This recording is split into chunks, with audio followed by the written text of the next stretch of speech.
Halo rekan-rekan Amazing Spiritual, bertemu lagi dengan saya Solah di program Sehat, Bahagia, Kaya Raya.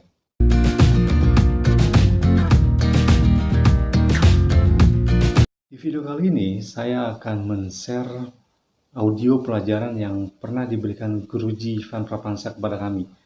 Dan untuk topik pada audio ini yang akan saya share yaitu tentang materialisasi dan konsep cinta untuk cinta.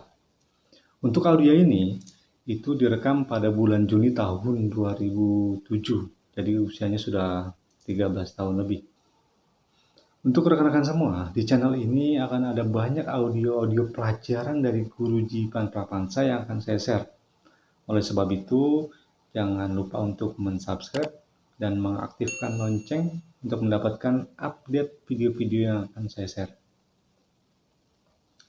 Sebelum kita mulai, saya akan memberikan sedikit gambaran tentang kondisi saat kami belajar bersama Guruji Ivan Prapansa. Jadi kami belajar bersama Guruji Ivan Prapansa secara langsung itu selama 3 tahun lebih. Dan selama 3 tahun tersebut, kami belajar rutin setiap minggu, tepatnya setiap malam Sabtu. Itu dimulai jam 9 sampai dengan jam 2. Kebayangkan? Jam 2, murid-muridnya pada tidur, pada ngantuk, Guruji wah pun tidak. Dan itu kami saksikan selama 3 tahun lebih. Dan untuk lokasi belajarnya yaitu di rumah Guruji Ivan di wilayah Bintaro. Dan kami belajar di teras rumah beliau. Itu kami lakukan selama 3 tahun lebih.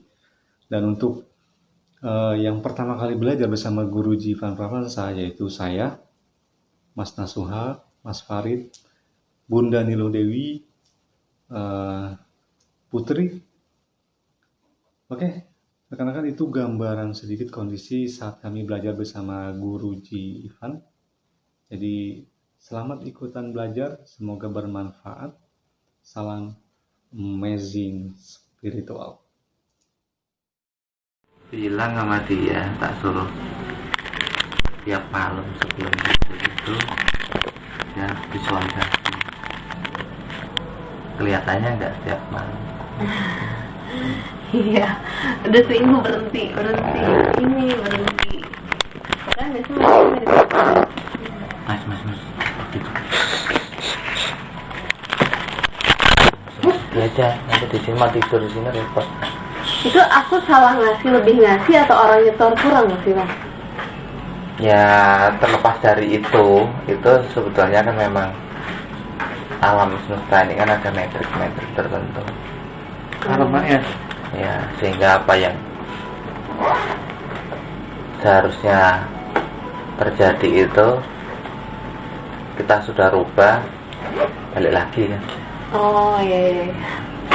Tapi itu aja sudah dengan minimal. Ya.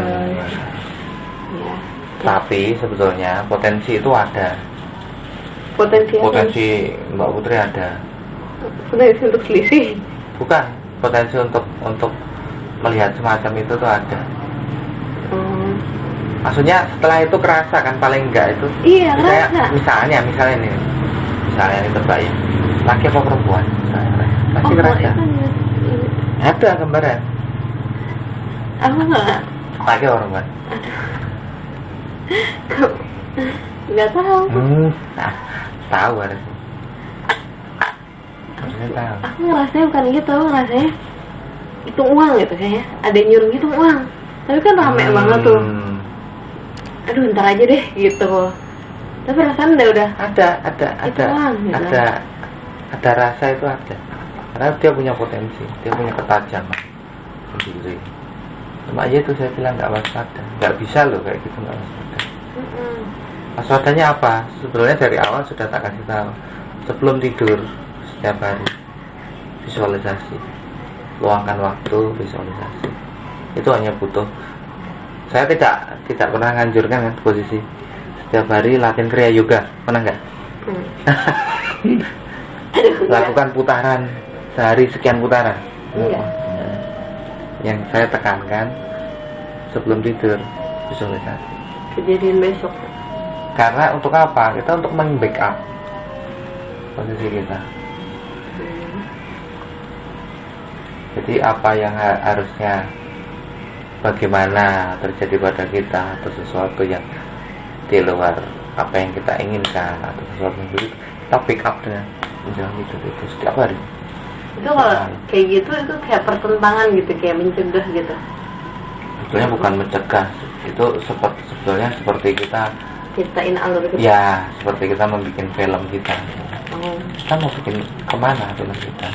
Mau bikin ke kemalangan, atau ke kebaikan, atau ke kemuliaan, atau ke indahan gitu. Tergantung kita sendiri. Nah, itu diciptakan dalam kreasi mental kita menjelang tidur. Karena sebelumnya itu yang harus dilakukan itu. Belum sampai masuk pada pelatihan Kriya Yoga yang beberapa putaran atau begitu. Iya sih. Kalau itu nggak dilakukan, itu sebetulnya hanya warning loh. Warning itu teguran untuk dilakukan selanjutnya. Setiap malam menjelang tidur. Iya. Selisihnya gede. Iya. Nggak gede lah. Sebelumnya 5 juta ya? Sebelumnya 5 juta, terus sebelumnya lagi orang kurang ngasih 500.000, tapi balik semua. Balik. Nggak gede. Cuma kalau saya bilang, dia mesti nggak visualisasi. Enggak ya. Dia sudah dikasih senjata untuk pick up posisi itu. Besok kan Dia nggak dikasih lagi gunakan. 25.000 malah. Nggak tahu. Terus ada hari ketiga. Lah kok gitu loh, udah dikasih. Ya, tidak dikasih sesuatu pegangan untuk bagaimana untuk berjalan. Ya, sebatang tongkat lah. Dia nggak gunakan banget itu. Karena apa? Karena itu adalah dari diri kita sendiri. Kalau kita mengandalkan luar, itu kita nggak akan matang posisinya. Kalau kita terbiasa, ya kalau mengendarai sepeda itu kita dipegangin orang, atau kalau ada apa-apa kita minta tolong orang, itu tidak akan membuat dia matang. Dia harus belajar bagaimana untuk supaya bisa sendiri posisinya. Nah, itu dalam proses itu. Saya juga ini ngerasa emosi ngaruh juga ya Mas itu nih. Oh ya, Itu pasti. tuh kalau lagi jadian gitu emosinya Pasti. lagi wah Pasti. sakadul, lagi nggak stabil. Makanya kalau kayak itu saya nyari hal-hal yang bikin jadi seneng sih. Nah, iya. Yang penting itu sebelum tidur aja, relax, tek masuk, pick up itu. Itu paling bagus. Iya. Untuk mengendalikan bawah sadar kita. Coba habis sadar kita, secara sadar nggak sadar masuk kepada film kita ini. Kita baca buku itu. Udah.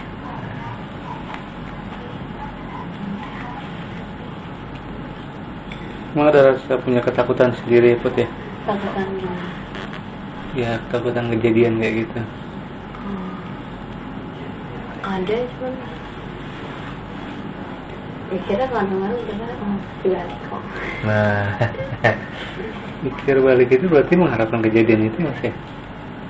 Ya kalau aku baca-baca di buku itu, jadi kalau ada ketakutan terus harus bukan gitu maksudnya. Kalau ada ketakutan suatu hal biasanya kan terjadi, saat itu udah terjadi ketakutannya hilang, udah lepas gitu kayak gitu lah.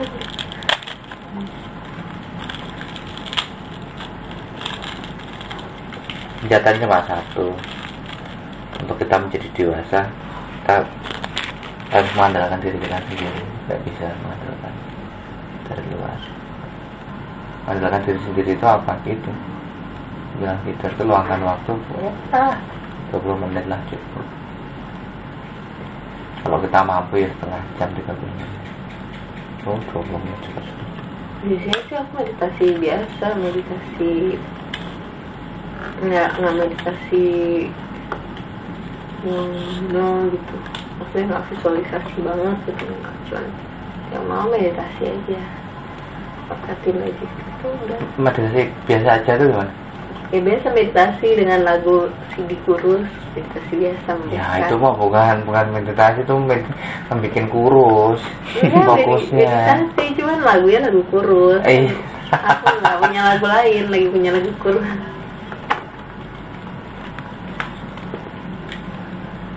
Oke, lepas dari lagunya, meditasinya seperti apa? Meditasinya biasa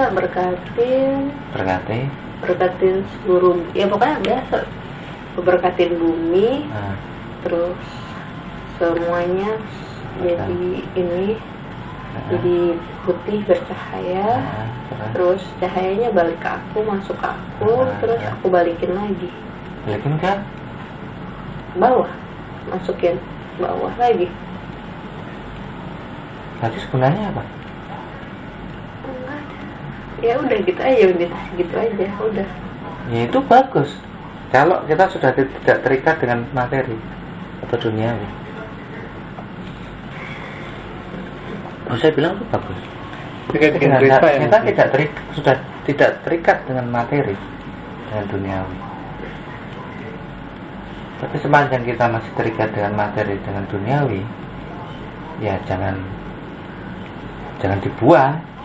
Berkat itu kita wujudkan menjadi apa yang kita inginkan. Aku berkatnya itu dimasukin ke cakra-cakra, terus terakhir udah dibalikin lagi. Bagus. Tapi itu sudah tidak terikat pada duniawi. Harusnya meditasi itu dilakukan orang tua, bukan anak muda. Serius. Karena itu tidak menginginkan duniawi posisi itu. Gitu.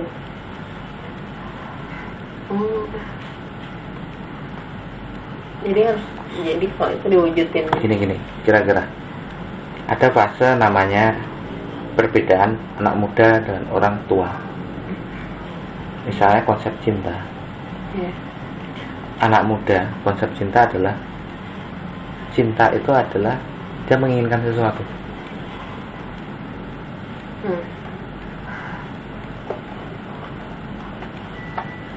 Orang tua dia bicara cinta hanyalah untuk cinta. Karena dengan puisi Khalil Gibran itu sebetulnya kata-kata itu untuk orang tua, cinta yang sudah matang. Untuk anak muda itu nggak cocok, karena pemahaman anak muda cinta untuk cinta itu ya dia tidak menuntut apa-apa.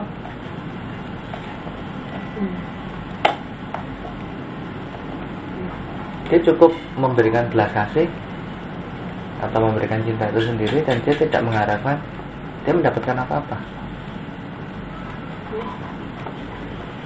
Kalau soal tingkatan, ya jelas lebih bagus itu.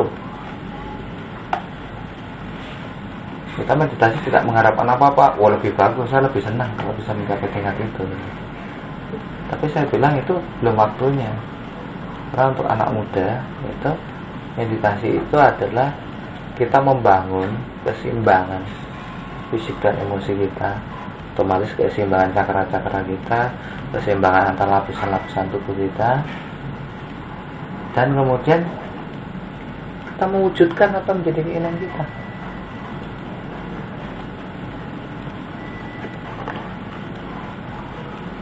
Kalau tidak, sudah siapkah kita menerima apa yang tidak kita inginkan? Kalau siap. Enggak, belum gini. Kalau tingkatannya sudah sampai situ, itu sangat bagus. Tapi saya pikir betul belum siap.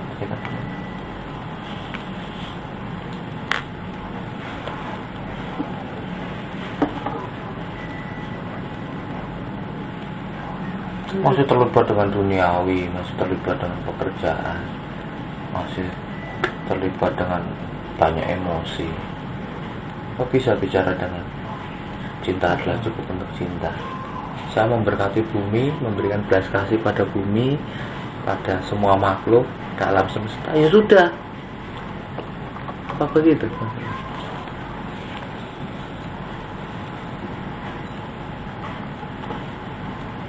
Kalau saya ngajar meditasi itu, kita memberikan pada bumi, alam semesta, semua makhluk Dengan itu kita mendapatkan balasannya 10 kali lipat berkat itu. Nah, berkat itu kemudian kita wujudkan dalam film kita. Setelah kita wujudkan selesai, tak, sisanya ya silahkan dibuang ke bumi untuk menseimbangkan lagi semua cakra antara atas dan bawah.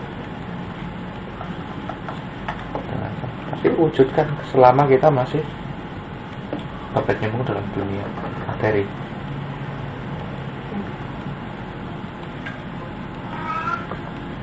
Kalau enggak, yang terjadi cakra atas sangat aktif, cakra bawah yang hubungan dengan materi kurang aktif.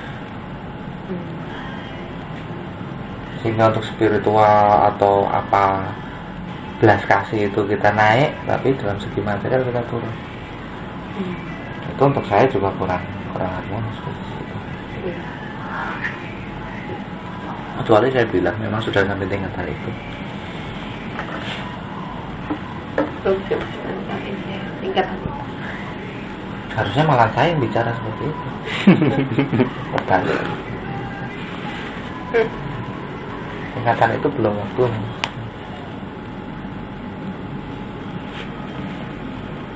Jadi kalau anjuran saya masuk visualisasi kreatif. Jadi pas udah bentuk jadi ini langsung susah dari situ. Ya entah mau bagaimana, yang penting masuk ke alpha kondisinya. Kita bikin film kita. Maksudnya apa yang kita inginkan apa? Misalnya kita masukin ke kehidupan kita, film kita tuh saya pengen menjadi seorang putri yang sukses, seorang putri yang pekerjaannya lancar, pekerjaannya baik, pekerjaannya maju, jabatannya naik, karirnya naik, bayangan sudah menjadi kepala cabang atau apa, bayangan punya uang yang banyak, bayangan kehidupan menjadi lebih baik, menjadi lebih bagus. Nah itu otomatis kalau itu begitu kuat energinya, begitu kuat fokusnya, dan itu tiap malam, itu akan membentuk batin bawah sadar sehingga sesuatu yang negatif ini itu nggak akan masuk posisi-posisi. Kan nggak mungkin kan karir lancar, karir meningkat, ininya sukses, tapi duitnya kurang terus, kan nggak mungkin kalau secara logika kan. Nah dari itu jangan masuk di penolakannya, karena penolakannya itu akan menguatkan posisi itu.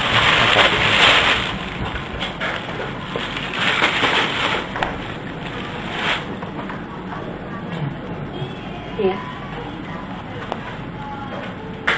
Semakin kita terpaku pada ketakutan kita, semakin masuk ke posisi. Karena bawah sadar itu butuh kita bicara tidak ini, ya justru itu yang ditekan.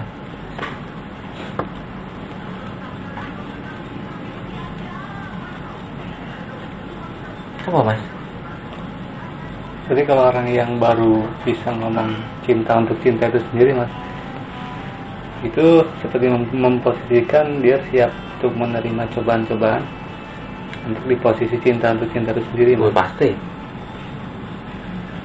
Maksudnya cinta untuk cinta itu artinya apa?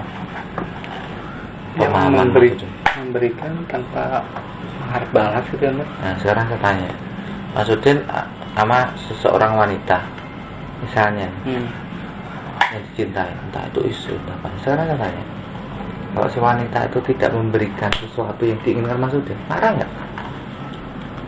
Pasti marah. Kecewa nggak?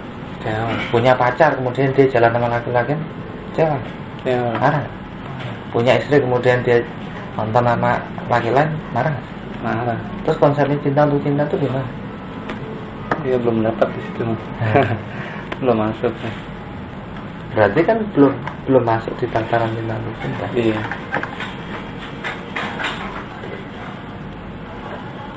Kita berbicara masih pada cinta itu adalah sebuah nafsu. Cinta itu adalah bisnis, itu dagang, itu jual beli.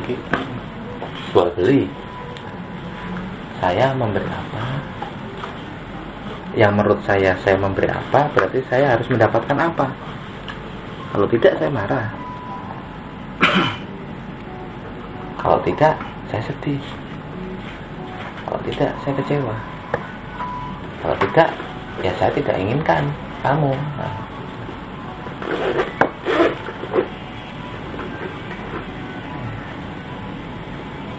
Begitu kita bicara cinta untuk cinta, ya kita harus siap dengan penolakan dan tidak terpenuhnya harapan kita, keinginan kita, yang berarti sudah mencapai tingkatan tanpa harapan, tanpa keinginan.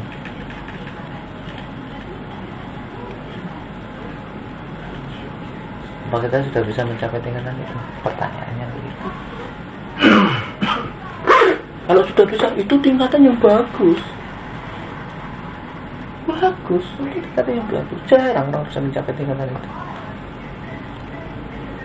Jadi pertanyaannya, sudah bisa nggak mencapai tingkatan? Tahu sekedar omong. Kita melakukan meditasi belas kasih tanpa syarat. Benar nggak itu secara itu kita bisa? Atau hanya sekedar omongan? Atau kita nggak ngerti konsep itu? Nah, salah. Nggak gampang loh meditasi tanpa syarat, belas kasih tanpa saya, cinta kasih tanpa syarat.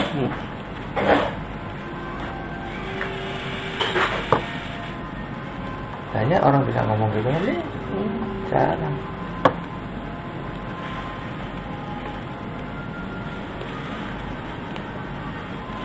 Ini contoh aja, maksudnya sama istri mencintai ya? Yakin?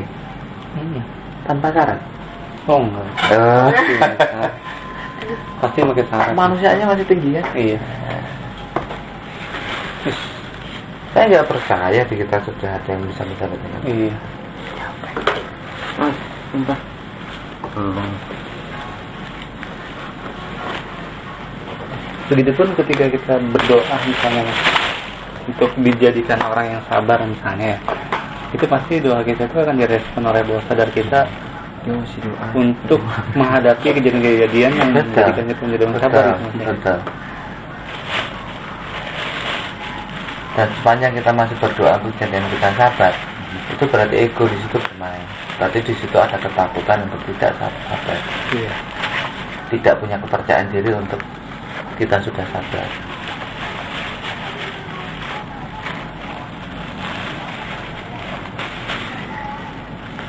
Kita berdoa untuk menjadi sabar itu sangat bagus, tapi jangan lupa di situ berarti ego masih gede. Kita mau menjadi apa aja di situ ego masih gede. Kita berdoa kita mau menjadi malaikat kan ego gede di situ. Kita berdoa kita menjadi orang yang sangat soleh, itu ego gede masih. Siapa yang mau menjadi itu? Iya. Kita. Berarti kan ada sesuatu yang mau menjadi. Siapa itu?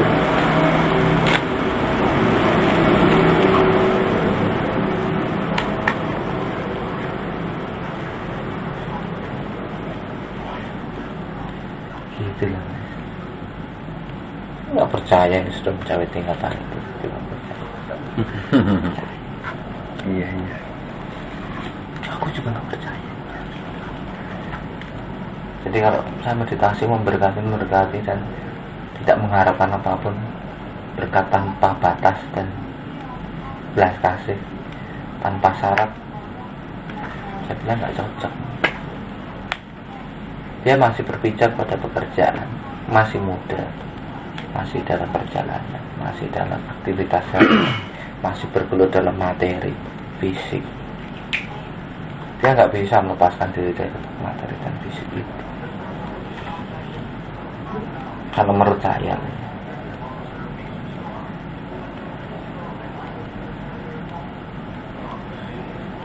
orang itu nggak bisa kok dimatangkan dengan karbit, nggak bisa. Dia harus salah matangkan diri pelan-pelan. Paksa menjadi orang tua nggak bisa, masih muda.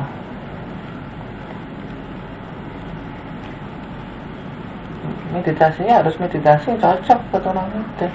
Meditasi anak muda. Nah, begitu. Akan meditasi orang tua. Ini yang cocok. Kenapa? Udah berani nyebut cinta hanyalah untuk sebuah cinta. Salut saya kalau ada berani. Kalau dulu sih sempat megang konsep itu mas, tapi ketika dibenturkan dengan masalah, Ya, semua begitu. Kalau lagi baca buku seolah-olah sudah memahami kita menjadi Tuhan itu.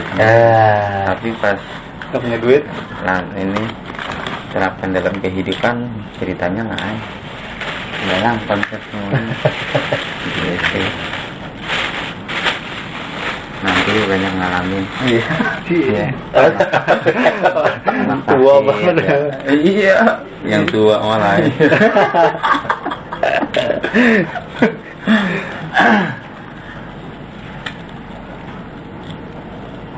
Itu loh mbak yang duduk tegak atau baringan, relakan dari kepala sampai kaki, masuk, terus turunkan seolah-olah turun ke tangga 10 sampai 1, turun sadar, terus turun lagi masuk taman main di sana, kemudian bikin film kita, bikin sak indah-indahnya, sak senang-senangnya, dan yakini masuk ke sebuah energi sehingga dia menjadi padat, menjadi jadi, lepaskan tidur. Terus gak malam, hanya butuh waktu 20 menit. Dan itu sangat berguna. Gak usah terlalu memperhatikan tentang tubuh kurus atau apa. Itu akan otomatis dengan kita menggambarkan diri kita menjadi orang yang sangat keren, misalnya hidup kita indah, menyenangkan. Ya mau kayak mana hidup kita indah. Bisa dibalik gak kata-kata saya? Bisa. Mas Farid menginginkan tubuh kurus. Ya. Tapi jangan salah. Belum tentu pada saat Mas Farid tubuhnya kurus, kehidupan Mas Farid akan bahagia, akan senang. Ya. Tapi sebaliknya, kalau Mas Farid bikin, Mas Farid pokoknya hidup senang, hidup bahagia. Mau kurus kayak, mau gemuk kayak, mau apa kayak, senang aja, bahagia aja. Semua faktor itu akan menarik karena inti kehidupan itu kan kita ingin senang. Nah kalau kurus tapi duitnya hilang gimana? Mana dia bisa bahagia?